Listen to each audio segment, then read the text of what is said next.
tensions are brewing between one of New England's most beloved brands and Health Secretary Robert F. Kennedy Jr. after he suggested the Trump administration could place limits on your morning cup of joe. We're going to ask Dunkin Donuts and Starbucks, show us the safety data that show that it's okay for a teenage girl to drink an iced coffee with 115 grams of sugar in it. I don't think they're going to be able to do it. So today we have a very interesting battle going on that goes to show you the change in dynamic in American politics ever since the evil bad orange man became the Republican nominee back in the day and of course won his first term as president of the United States. And this has redoubled now that he's in his second term and he's appointed individuals like Robert F. Kennedy Jr. to head the Department of Health and Human Services. And this particular battle is between RFK and the Trump administration and of course Massachusetts governor / Dunkin Donuts and Starbucks due to the fact that Robert F. Kennedy Jr. decided that he was going to call out these companies for the ridiculous amounts of sugar that they add to their drinks and how he believes that they're actually not safe to be consumed by teenagers. And when I'm talking about teens, I mean actual teenagers, not teens that be committing all these crimes in different parts of the country. And I think this is a very interesting thing for us to talk about because it goes to show you the dynamic shift among the American population on these very issues, what they're willing to tolerate from Republicans that they weren't willing to tolerate from Democrats, and that's what we're going to talk about today. But before we do, I want to thank everybody who supports this channel via actualjusticewarrior.com/join. Give me the money. Give me the money. Okay. So look, this should go without saying, but you know, there's a lot of people out there that are not very smart, not very bright, so I'm gonna say it anyway. It should be obvious to everybody out there that drinking over 100 grams of sugar in a drink that you are describing as coffee is not gonna be healthy for you. It's not gonna be healthy for you as a child, a teenager, as an adult, as an old person. Obviously, this is gonna produce a lot of problems, and of course, Dunkin Donuts and Starbucks both have drinks with absurd amounts of sugar in it. And a lot of times people end up clicking on these viral videos that actually demonstrate that by showing you the actual physical sugar content within these drinks. So I think it's important for you guys to get the visualization so you can understand what we're talking about. Let's see how much sugar is in a frozen pumpkin swirl. 181 grams of sugar. That's nearly 3/4 of a 2-liter bottle of Coke. Let's measure that.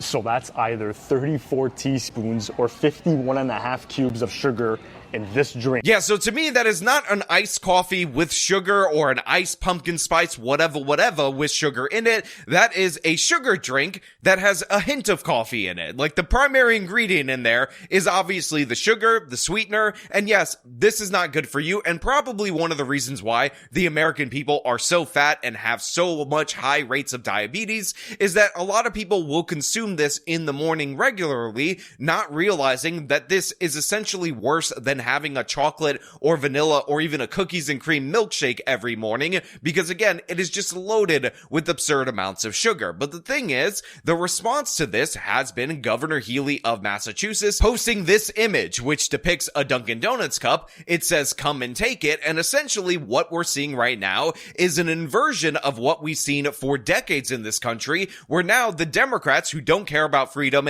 in any possible regard, normally are the nanny state types that try to overregulate the health of their people. In fact, Massachusetts actually banned menthol cigarettes from their entire state because they believed it was evil, white, and racist to have a flavor that is apparently preferred by black individuals in your tobacco sales. But yeah, now Governor Healy has decided to flip it and say, sugar, pump it directly into my system. Give me the diabetes. I need it right now. And again, it's absolutely absurd and ridiculous. But the thing is, Robert F. Kennedy Jr. is not really a Republican. He was a Democrat his whole life. He comes from a prestigious Democratic family. So it just is a case where you have somebody who's in the Trump administration, therefore Trump bad. Trump simply hearing Trump over and over again. And now the Democrats, because they have to be opposed to the Trump administration, are defending their corporations, are defending the ability to poison the kids with absurd amounts of sugar.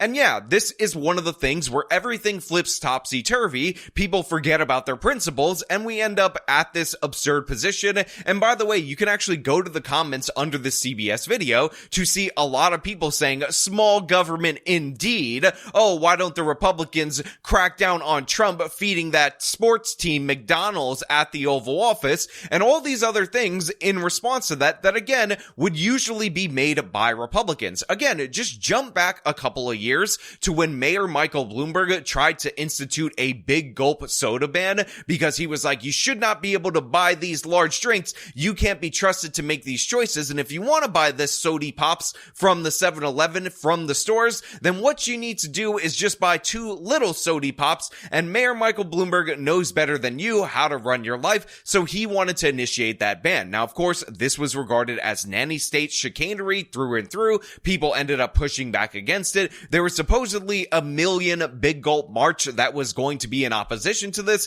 but in reality, that did not show up, and this actual protocol from Bloomberg was struck down in the courts because it actually ended up allowing certain institutions and certain locations to sell you a bunch of soda, while other places absolutely could not. And in fact, there's a reference to this particular issue in the comments of this video where it says, remember when Republicans were mad about limits on soda size? And then people are calling the Republicans hypocrites and whatnot. But again, Robert F. Kennedy Jr. is a Democrat, so he is on the same side of that particular issue. The people who have turned hypocrites are the Democratic Party that are now openly defending corporations and defending their God-tier right in order to serve your little itty baby children all the sugar that they could possibly want. And yeah, it obviously is a situation where the parties seem to have flipped, but again, it's influenced by the fact that you have a lifelong Democrat in the Health and Human Services position. Now, I want to make something clear to everybody out there in the audience on where I stand on this issue, and that is on the side of personal freedom. I was against Mayor Michael Bloomberg's over nanny stating through the Department of Health in New York City when he was the mayor, and I'm against Robert F. Kennedy trying to ban this at a governmental level without any legislation from the Department of Health and Human Services. The fact is, he does not have that power. It is government overreach. It is nanny statism, and it's ridiculous and absurd for him to demand these results from Dunkin Donuts to prove that what they're doing, which by the way is not illegal in the United States of America. If you want to make it illegal, you have to have Congress actually change laws, is in fact healthy or good or whatever. That being said, in terms of educational value, I'm actually 100% in agreement with Robert F. Kennedy Jr. We should change guidelines. We should highlight the fact that sugar at these quantities is absolutely not good for you, and we should try to better inform people of all the regular things in their normal everyday life. Again, Dunkin Donuts is the biggest coffee seller, even though again, with all the sugar loaded up in these drinks, it's barely coffee in the United States of America, and people should be informed that they and Starbucks are selling you sugar with a little bit of hint of coffee flavor in it, not the other way around. I think it is absolutely crucial that people understand what they're consuming. I just don't want the government to force them to not consume this, even if in European nations that Robert F. Kennedy might want to model public health after, they would do that, or in Canada, they would do that. Federal dietary guidelines published earlier this year recommend meals should have no more than 10 grams of added sugar, but nearly every drink on the Dunkin' menu exceeds that amount, and at least 6 have more than 100 grams. Still, many Bay Staters are standing by the chain. Now look, I bring you all of this information because I want you guys to be clear that I have not moved on this particular issue, even though I know a lot of the populist right jump on every bandwagon. They don't think about the consequences of the government grabbing these powers outside of legislation and how they could be used against us if, I don't know, an actual Michael Bloomberg ended up becoming president of the United States of America, and it's something to clearly and obviously watch out for. That being said, I feel like we're all in this position, even people like me, who find these to be disgusting, unhealthy drinks that you should probably avoid in your day-to-day life. When you actually look at the content, the level of sugar in these particular drinks, and by the way, the CBS News actually did the demonstration of this as well, and think, damn, I can't believe people are actually consuming this, much less teenagers, that's absolutely wild in every possible way. And for those of you who are going to say, but Sean, we don't let youths consume alcohol, that's bad, that's terrible, and that is something that the government bans. One, it's not banned at the federal government level. In fact, the federal government has to use tricks on the states in order to force the age from 18 to 21, tricks that I don't agree with, including withholding highway funds from the states. And in fact, I believe South Carolina specifically actually sued to get their highway funds back, and they ended up losing because the federal government was ruled to be allowed to set conditions like this on funding. Something to think about, by the way, when Trump is trying to withhold money for immigration enforcement reasons. But to be clear, I'm actually not against in any way, shape, or form if you are a teenager and your parents have you have like half a cup of wine at dinner or something of the sort, because this is also something that's common in Europe. And again, people like to talk about how they have healthier outcomes over there, but they don't want to copy all of their policies and whatnot, and we don't want to copy them either. So yeah, I wouldn't necessarily ban it. I understand sticking up for the right to serve this absolute garbage. That being said, it's important to acknowledge that it's garbage, and I do appreciate to some degree Robert F. Kennedy acknowledging that in the public and making an enemy of the sugar industry, at least in that regard. That being said, we have checks and balances, we have limits on government policy for a reason, and yeah, I'm not all that impressed by some of the other things that Robert F. Kennedy is doing over at Health and Human Services, but again, you might disagree with me, it's fine, I don't really care, I'm just not in the nanny state camp, and no, I'm not gonna shift that way, because supposedly factions of the populist right are shifting that way. Guys, we wanted to show you exactly what 100 grams of sugar looks like. Now, make it make sense. Like, this actually goes into a drink, but with syrup, but this is a whole lot of sugar. Again, the most important lesson of this particular story is that you should probably be your own person, learn to think for yourself, actually react, not based on whether or not Trump's on one side or the other side of the issue,